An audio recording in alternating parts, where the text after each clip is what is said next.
Hello friends, and welcome to Escaping the Mouse with your host, me, Breck Rowell. Alright, I had to get out of the house a little bit today.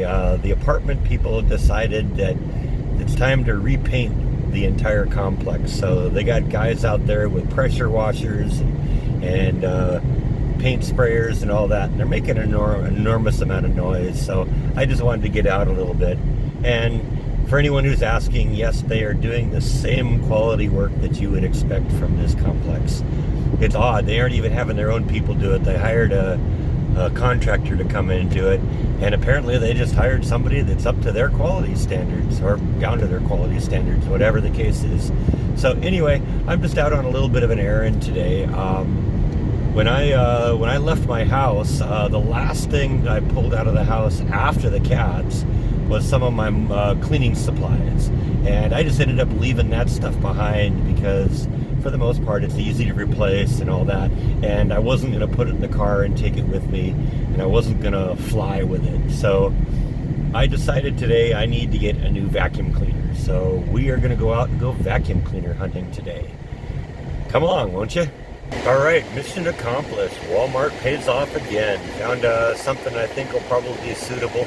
I don't need anything real high end, but what I wanted to do is find a vacuum that didn't have bags. A lot of the bag, I don't know, I just had a bad experience with the vacuum I had in the past that had a bag, because the bag always leaked and you ended up spraying dust all over the house whenever you had the vacuum on. You actually caused more damage than you were cleaning up. So yeah, I don't know, it's probably just the fact that one was like really old. So some new technology should be good, and it wasn't that expensive either, so good to go.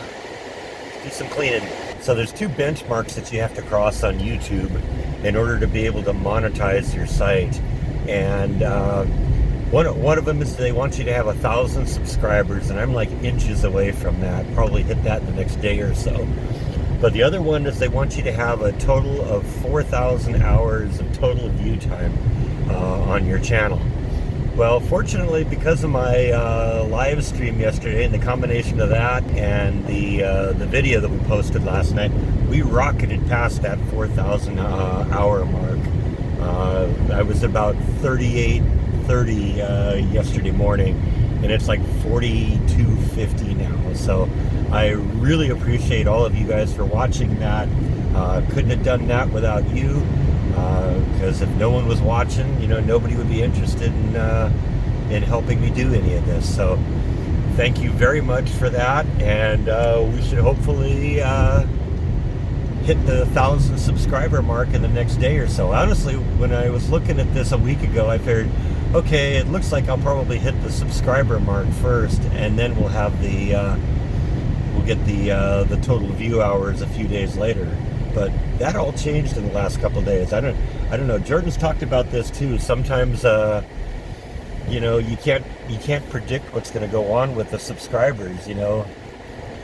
Everything will be the same, but you'll go for 2 or 3 days and nobody will check in, or you'll get one and then you'll lose one and something like that. So I've been within 50 subscribers of 1,000 for about a week now, and there's no real rhyme or reason to it. Just sometimes you're getting subscribers left and right, and sometimes you're not. And I guess we're in one of the slow times right now. So, but still, we're getting close, and they're creeping up a little bit. We got about 10 of them yesterday, which was really exciting. And once I do that and can monetize this is gonna help a little bit. We'll probably get a Patreon thing going. I talked about on the live stream, we'll probably do some t-shirts. So that's all kind of coming up. Big change is coming here. Very exciting.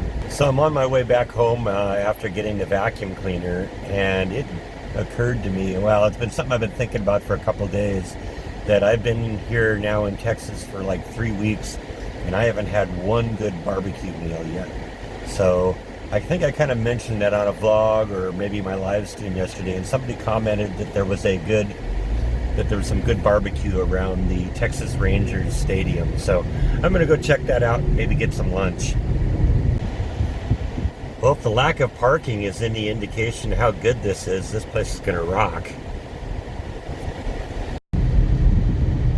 All right, I looked at that place, and I guess when I saw it, I just saw the word Texas in the name. I figured it was Texas BBQ, but it was actually a Texas steakhouse. So I kind of had my mind set on barbecue, so I'm going to try someplace else. That actually looks like a good place, but wasn't really, I think, a good option at this point, primarily because they were closed. So, like I said, we'll try someplace else, see what we can find. Maybe I'll have to just do things the old-fashioned way, get on the internet and find something that way. All right, so I found something that looks good. It's a couple of barbecue sliders and some tater tots. Part of this delicious, nutritious, high-protein breakfast. All right, so I recommend that place. That was good. I'll have to come back, check them out again. So some of you may remember that a couple weeks ago I went out and bought myself a nice little toy over at Cabela's when I got my weather radio. A number of you asked for a review of this, so we're going to do that now. This is actually a real fun toy. I've had a lot of fun with it, and I've killed a lot of flies with it. It is pretty effective. You can, the salt will last for a long time. I have yet to have to refill the thing. You put about a tablespoon of salt in there, and you get a lot of use out of it. The downside is that you end up getting salt all over the place. That was actually one of the reasons why I had to get a vacuum cleaner. Let's just say that if ever snows in this place, there's not going to be a problem with everything icing up with all the salt on the floor.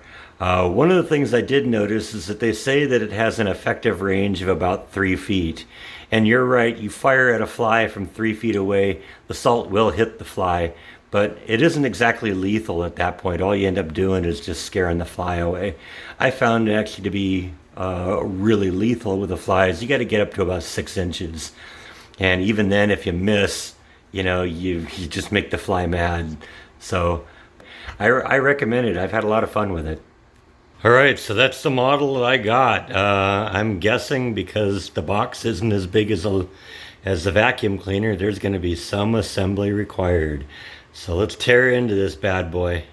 So it's always a good sign when the finished product actually looks like the picture. Now let's see if it works.